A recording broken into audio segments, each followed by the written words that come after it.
I am Dr. Vijay Agarwal.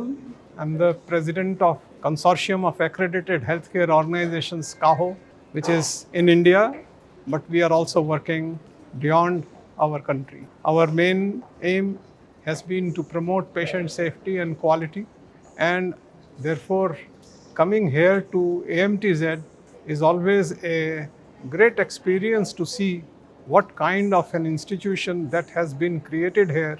I will say it's like a jewel, and I think the Make in India manufacturing devices will get a huge amount of boost by the presence of such a prestigious organization. We are in fact looking for our next event, CAHO Tech, next year in 2026 to be organized here in AMTZ. Thank you.